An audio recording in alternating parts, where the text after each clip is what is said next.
Praise lord అండి. వందనాలు. బాగున్నారా? చాలా సంతోషం ఈ విధంగా కలుసుకోవడానికి దేవుడు మరో చక్కటి అవకాశాన్ని ఇచ్చాడు. బట్ దేవునికి మహిమ కలుగునుగా. యేసుక్రీస్తు వారు ఈ లోకంలో ఏ విధమైన శ్రమలను అనుభవించాడు, ఏ విధంగా ఆయన చూడబడ్డాడు అనే విషయాలను మనం గమనిస్తూ ఉన్నాం కొద్ది దినముల నుండి. అయితే యెషయా గ్రంథం 53:3 మనం గమనించినట్లయితే, అతడు తృణీకరించబడిన వాడాయను, మనుషుల వల్ల విసర్జింపబడిన వాడును గాను, వ్యసనక్రాంతులు గాను, వ్యాధులను బీల్చువాడు గాను, మనుషులు చూడనల్లని వాడు గాను ఉండెను. మనం ఈ రోజున అనేక విషయాలు చూసుకున్నాం యేసుక్రీస్తు గురించి. ఆయన తృణీకరింపబడ్డాడు, విసర్జింపబడ్డాడు, దుఃఖక్రాంతుడయ్యాడు, వ్యసనక్రాంతుడయ్యాడు. అలాగే మనుష్యులు చూడనల్లని వాడైన యేసు అనే విషయాన్ని కూడా మనం చూస్తూ ఉన్నాం. మనుషులు చూడనల్లని వాడైన యేసు ఎలా ఆయన్ని చూడలేకపోయినంటే, మనుషులు రెండు విషయాలు ఎవరినైనా చూడలేదు. మనం ఎవరిని చూడలేని పరిస్థితులు రెండు విషయాలు. ఒకటి, భౌతికంగా శరీరాన్ని చూసినప్పుడు, పై రూపాన్ని చూసినప్పుడు సరిగ్గా మనం మనుషుల్ని చూడలేము. అంటే ఆ శరీరము రక్తంతో ఉన్న, లేకపోతే శరీరం మంచిగా అలంకరించుకోకపోయినా, భౌతిక పై రూపాన్ని చూసినప్పుడు కొన్నిసార్లు మనుషులుగా మనము ఇతరులని మనం చూడలేము. అంటే అది యేసుక్రీస్తు వారిని కూడా ఈ లోకము ఆయన రాజుగా లేడు, లేకపోతే ఆయన బాగా అలంకరించుకోలేదు. ఆ రోజుల్లో శాస్త్రులు పరిచయులు అలంకరించినట్లుగా ఆయన అలంకరించుకోలేదు. నార్మల్ గా నార్మల్ స్థితిలో ఉన్నాడు. అందును బట్టి ఈ లోకం ఆయన్ని చూడలేకపోయింది. ఆయన శరీరం అంతా నల్లగొట్టబడింది. ఆయన సొగసైనను స్వరూపమైన లేకపోయాను. అందును బట్టి ఈ లోకం ఆయన్ని చూడలేకపోయిందని ఒక వర్తమానం విన్నాము. ఇది రెండవ వర్తమానము. మనుష్యులు ఎందుకు చూడలేకపోయారు? ఒకటి, భౌతిక రూపాన్ని చూశారు కాబట్టి, యేసు పై రూపాన్ని చూశారు. ఆయనలో దైవత్వాన్ని లోకం చూడలేదు కాబట్టి యేసయ్యని చూడలేకపోయింది. రెండవ విషయము ఈరోజు చూడబోతున్నాం. ఎందుకు ఆ రోజుల్లో మనుషులు, ఈ రోజుల్లో ఉన్న మనుషులు కూడా యేసయ్యని ఎందుకు చూడలేకపోతున్నారు? మనుషులు చూడనల్లని వాడైన యేసు ఎందుకు ఈ లోకము యేసు ప్రభువుని చూడలేకపోతుంది అనే విషయాన్ని ఈరోజు దేవుడు మన ముందుకు తీసుకొస్తూ ఉన్నాడు. అయితే మొదటి భౌతిక రూపాన్ని, పై రూపాన్ని చూసినప్పుడు మనం కూడా పై రూపాన్ని చూసి ఎక్కడ మురుకులో దొల్లొచ్చిన వ్యక్తిని కౌగులించుకోం కదా, లేకపోతే రక్తసిక్తమైన వ్యక్తిని వైపు చూడడానికి ఇష్టపడాను కదా. సరే, భౌతికంగా యేసు ప్రభువులకు నచ్చలేదు, సరే చూడలేకపోయారు. కానీ అది అందులో అంత తప్పలేదు. కానీ ఈ రోజు చెప్పుకునే విషయం ఎంత భయంకరమైన పాపమో తెలుసా? ఎందుకు మనుషులు చూడలేకపోతారు? మనమే చూద్దాం. మన పక్కనున్నోడు ఎదుగుతున్నాడంటే మనం చూడగలుగుతామా? మనకన్నా పక్కనోడు గొప్పడు అవుతుంటే చూడగలుగుతామా? మనకన్నా ఎదుటోడు గొప్పడు అవుతుంటే చూడగలుగుతామా? చూడలేము. ఏంటి, ఒక తల్లి దగ్గరికి వచ్చి వేరే తల్లి వచ్చి వాళ్ళ పిల్లల గురించి గొప్పగా చెప్తుంటే ఈ తల్లి ఒప్పుకోలేదు. ఏ తల్లి తీసుకోలేదు. నీ పిల్లల కన్నా నా పిల్లలు గొప్పలంటే ఏ తల్లి తీసుకోలేదు. చూడండి, మనం కూడా మన పక్కోడు ఎదుగుతున్నాడంటే మనం తట్టుకోలేం. యేసుక్రీస్తు వారు ఈ శాస్త్రులు, పరిసయ్యులు, సద్దూకయ్యులు, యోధ, మత ప్రవిష్టుడు, యాజకులు, ఇలా అందరికన్నా గొప్పడైపోతున్నాడు ఆ రోజుల్లో. అందుకని ఈర్ష్య, స్వార్థము కుళ్ళు పుట్టి యేసయ్యను వాళ్ళు చూడలేకపోయారు. ఈ లోకం ఆయన ఎందుకు చూడలేకపోయింది అంటే, ఈర్ష్య, కుళ్ళు, స్వార్థం. మాకన్నా గొప్పడున్నాడు, మాకన్నా గొప్పగా అవుతున్నాడు అని ఈ లోకం ఆయన చూడలేకపోయింది. మనం కూడా ఈ లోకంలో చూడలేం. ఈ ఈర్ష్య, పగ, ద్వేషం, కుళ్ళు, కుశిద్ధాలు మనం చూడలేమండి. ఆ రోజున యేసయ్యను వారు అలా చూడలేకపోయారు. ఈ రోజుకు కూడా మనం అలా చూడలేకపోతున్నాం. అందులో యేసు ప్రభు చూడకపోవడానికి గల కారణం మనుషులు. ఏంటా స్వార్థం, ఏంటా కుళ్ళు ఎందుకు వచ్చిన రోజులు అంటే, యేసు ప్రభుని ఈ లోకం ఎందుకు చూడలేకపోయిందంటే ఆయన మాటలను బట్టి. యేసు ప్రభు మాటలాడే మాటలను బట్టి లోకమైనని చూడలేకపోయిందండి. ఏం మాట్లాడాడు ఆయన? యోహాను సువార్త 6:59 60 ఆయన కపెర్నహూములో బోధించుతూ సమాజ మందిరంలో ఈ మాటలు చెప్పాను. ఆయన శిష్యుల్లో అనేకులు ఈ మాట విని, ఇది కఠినమైన మాట, ఇది ఎవడు వినగలడని చెప్పుకొని దాదాపు మొత్తం అన్నిటి వదిలిపెట్టి యేసును వెంబడిస్తున్న శిష్యులు. యేసుప్రభుని వెంబడించిన 12 మంది కాదండి, అనేక మంది శిష్యులు యేసుప్రభుని వెంబడిస్తున్నారు. చాలా మంది వెంబడించారు, అన్ని వదులుకుని యేసుప్రభు వెనకాల వస్తున్నారు. అయితే వాళ్ళల్లో యేసును వెంబడిస్తున్న వారిలోనే యేసు ఒక రోజు మాట్లాడుతుండగా ఆ మాటలు వీళ్ళు అన్నారు, ఇంత కఠినమైన మాటలు ఎవడు వినగలడు అని. ఆ రోజు నుంచి ఆయన వెంబడించమని వెనకపోయారండి 70 మంది. ఆయన వెంబడించడం మాని వెనకపోయారండి. చూడండి, యేసు దగ్గరకు వచ్చారు, వీళ్ళు నమ్మి వచ్చారు. అన్ని విడిచిపెట్టి వచ్చారు. వీళ్ళకే యేసయ్య మాటలు కఠినంగా ఉంటే మామూలు సమాజానికి ఎలా ఉండదు?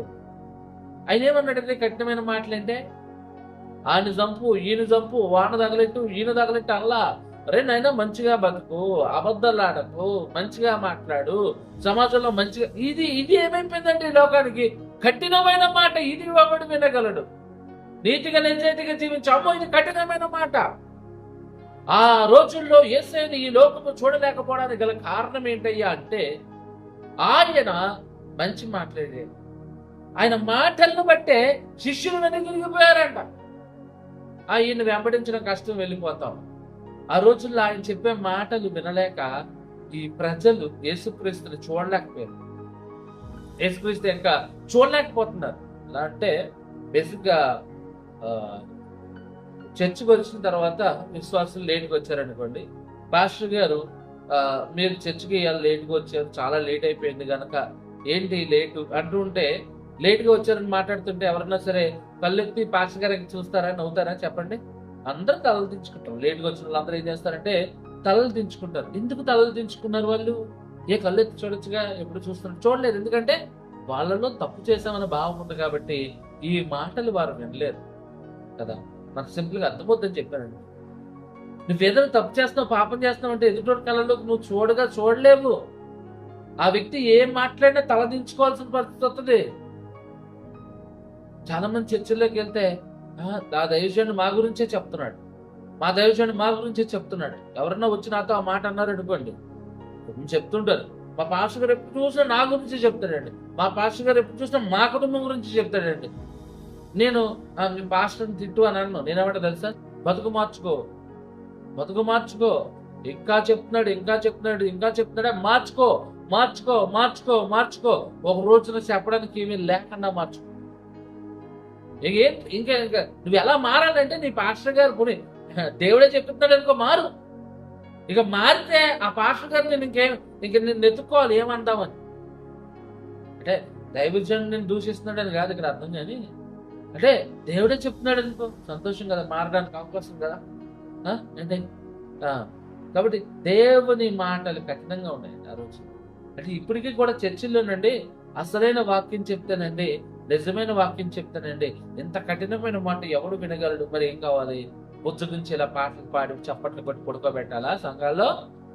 లేకపోతే వెనకాల నుంచి లైట్లు మ్యూజిక్లు పెట్టి దేవుని స్తోత్రం, చర్చికొస్తే నువ్వు ఆశీర్వదించబడతావు, ఇక్కడ వస్తే నువ్వు దీవించబడతావు, ఇక్కడికి వస్తేనే ఒక్కొక్కడు అంటాడండి. మరి వాళ్ళు సేవకులే, ఇక్కడికి వస్తేనే దీవించబడతావు, ఇక్కడికి వస్తేనే అంటే ఎక్కడికి వెళ్ళినా నువ్వు దీవించబడవు, అయిపోయావు. దేవుడు లేడు, ఎక్కడ లేడు, ఇక్కడే మాత్రమే ఉన్నాడు. అదే ఆ మాటలు ఎలా ఉంటే నువ్వు దీవించబడతావు, ఆశీర్వదించబడతావు, నువ్వు గొప్పగా అయిపోతావు, నీకు మేలు వచ్చేస్తే, నీకు మెండైనా కృప దొరికేద్దంటే ఎంత సంతోషంగా పొంగిపోతామో. కానీ దేవుడు ప్రతి వాగ్దానానికి ముందో వెనకో రాసుకొచ్చాడు. ఏం చేస్తే ఆ వాగ్దానం నెరవేర్చబడుతుందో. ఏంటి? డ్యూటీ చేస్తేనే శాలరీ వస్తుందండి. డ్యూటీ చేస్తేనే ఏమవుద్ది? నెల రోజులు కష్టపడితేనే జీతం వస్తుందండి. నీకు జీతం వస్తుంది, నీకు జీతం వచ్చేసింది అంటే జీతం వస్తుంది 10,000 శాలరీ అన్నారు అనుకో, సంతోషపడిపోయి ఇంట్లో పడుకుని నెల రోజుల తర్వాత వెళ్ళి నీ జీతం నువ్వు అడిగితే ఏమంటారు తెలుసా? అతలో పోరాటారు పోతలకే. మరి ఏంటి 10,000 జీతం అన్నారు కదా, అవును ఎన్నో, నువ్వు నెల రోజులు కష్టపడితే ఇస్తారు. దేవుడు కూడా ఆశీర్వాదం ఇచ్చేస్తాడు, దీవించేస్తాడు. సంఘానికి ఈ రోజున అదే కావాల్సి వస్తుంది.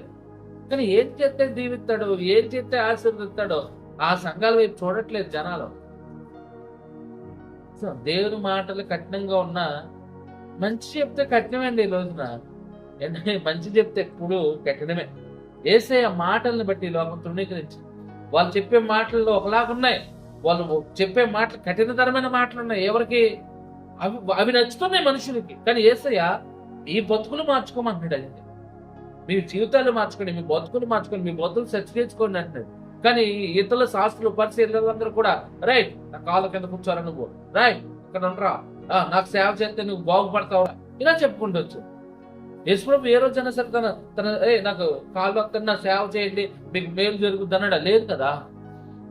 ఆయన ఏం చెప్పండి? నీ బతుకు మార్చుకో, నీ జీవితాన్ని సరి చేసుకో.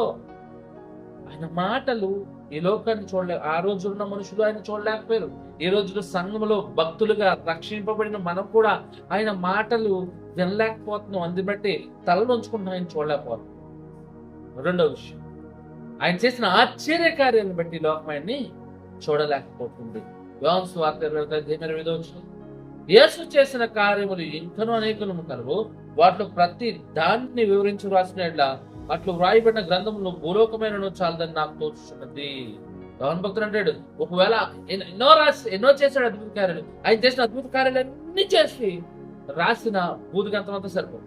అన్ని అద్భుత కార్యాలు చేశాడు మన యేసయ్య, అన్ని ఆశ్చర్యకార్యాలు చేశాడు మన యేసయ్య. ఇన్ని అద్భుత కార్యం చేస్తాడు కాబట్టి ఈ ప్రజలు ఏమైపోయారంటే, ఏంటి గుడ్డివాడి కళ్ళు వస్తున్నాయి, పోగొడు మాట్లాడగలుగుతున్నాడు, కుంటివాడు నడుస్తున్నాడు, కుష్ఠరోగులు బాగవుతున్నారు, చచ్చిపోయిన శవాలు లేచి తిరుగుతున్నాయి, చనిపోయిన లాజరు 4 రోజుల నుంచి తర్వాత సముద్రం నుంచి బయటకు వచ్చాడు. ఇన్ని అద్భుత కార్యాలు కళ్ళ ముందు జరిగితే ఏం చేయాలా? ఈయనే రక్షకుడు నమ్మి కాళ్ళ మీద పడాల్సిన ఏం చేస్తున్నాడండి? ఈ దేవుడు ఎలా చేస్తున్నాడు? ఇది ఏమోనో, ఇది ఎలా జరిగిందో, ఇది ఎందుకు జరిగిందో. మనుషులు ఆ రోజున యేసయ్య పక్కన ఉండి ఇన్ని అద్భుత కార్యాలు జరిగితే వీళ్ళు ఏం చేస్తారంటే, ఇది ఎందుకు జరిగిందో, ఇది ఎలా జరిగిందో, ఇది దెయ్యాల వల్ల జరిగింది, ఇది పిశాచాల వల్ల ఒప్పుకోలేక వీళ్ళు చేయలేరు, చేసేవాడిని చూసి దయ్యాలు చేస్తున్నాడు, అలా చేస్తున్నాడు, ఇలా చేస్తున్నాడు అన్నారండి. వాళ్ళు చూడలేకపోతున్నారు. యేసుప్రభు మంచి పేరు వచ్చేస్తుంది, యేసుప్రభు కార్యం చేస్తుంటే గొప్ప పేరు వచ్చేస్తుంది. కాబట్టి ఈ లోకం అండి వాళ్ళ బిజినెస్ పడిపోయినాయి, మొత్తం బిజినెస్ మీద పడిపోయినాయి. వాళ్ళు అది యేసయ్యను చూసి వార్మలేని తమ వచ్చేసి ఆయన చేసే కార్యాలను బట్టి దూరం పెడుతుంది లోకం, చూడలేకపోతున్నారు వాళ్ళు. యోహాను సువార్త 15:24 ఎవడునూ చేయని క్రియలు నేను వారి మధ్య చేయకునే ఎడ్ల వారి పాపము లేకపోను. ఇప్పుడైతే వారు నన్ను తండ్రిని చూసి ద్వేషించుచున్నారు. ద్వేషిస్తుంది లోకం, ఆ ప్రజలు ద్వేషిస్తున్నారు. ఒక సెట్ ఆఫ్ పీపుల్ యేసు ప్రభువుని ద్వేషిస్తున్నారు. దేనికో తెలుసా? చూడండి, ఆయన చేసిన ఆశ్చర్య కార్యాలను బట్టి. నేను కార్యాలు చేస్తాను, దాన్ని బట్టి నేను ఈ లోకం చేత ద్వేషించబడుతున్నాను. యేసుక్రీస్తు వారు ఈ లోకం చేత ద్వేషించబడ్డారు. మనుషులు యేసయ్యను చూడలేకపోయారు, ఎందుకంటే ఆయన అద్భుత కార్యాలు చేస్తున్నాడు. అందరికీ చెప్తున్నారు దయ్యాల చేత అలా చేస్తున్నారు అని. యేసు ప్రభు చేసిన మేలుని బట్టి ఆయన్ని చూసేవారుగా మనం ఉండాలి. ఆ రోజున ప్రజలు చెప్పాను, ఆ రోజున ప్రజలు యేసు ప్రభు మాటలను విని ఆయన చూడలేకుండా దూరం పెట్టారు. అయిపోయి కఠినమైన మాటలు. ఈ రోజు సంఘము కూడా ఆయన చెప్తున్న నిజమైన వాక్యాన్ని హృదయంలోకి తీసుకోలేక, అబ్బో సంఘానికి వెళ్తే ఇలా ఉంటుంది, కఠినమైన మాటలు ఉన్నాయి. నీ బతుకును మార్చే మాట కఠినంగా ఉంటుంది, నీ జీవితాన్ని మార్చే మాట కఠినంగా ఉంటుంది. ఆ మాటలను వినగలిగితే నీ జీవితం మారుతుంది. ఆయన చేసిన కార్యాన్ని బట్టి ఆనాటి ప్రజలు ఆయన యేసయ్య ఎలా చేస్తున్నాడో ఏది ఏమవును అన్నారు. ఈ రోజున సంఘాల్లో ఉన్న వారు కూడా అద్భుతాలు జరిగిన తర్వాత, ఆశ్చర్య కార్యాలు జరిగి పొందుకున్న తర్వాత సంఘం మానేసి, చర్చికి రావడం మానేసి ఇష్టానుసారంగా తిరుగుతూ, ఒకప్పుడు ప్రార్థన చేసుకున్నావు కదా నీకు స్వస్థ వచ్చింది, ఎప్పుడో కొంతమంది ఇలా తయారయ్యారండి. వద్దని ఆ రోజుల్లో ప్రజలు యేసు ప్రభుని చూడలేకపోతున్నారు. ఈ రోజున ప్రజలు రక్షించబడిన వారు సైతము యేసు ప్రభుని చూడలేని జనాంగమై ఉన్నారు. సోదరి మనం యేసయ్యను చూడాలండి, యేసయ్యను చూసేవారుగా ఉండాలండి. నిజంగా ఆ రోజున్న ప్రజలు ఆయనలో కుళ్ళు కుషత్వం వచ్చి ఆయన మాటలను బట్టి ఆయన చూడలేకపోయారు, ఆయన చేసే ఆశ్చర్యకారాలను బట్టి ఆయన చూడలేకపోయారు. మరి మనం కూడా అలాగే ఉన్నామా? ఒకసారి పరిశీలిద్దాం.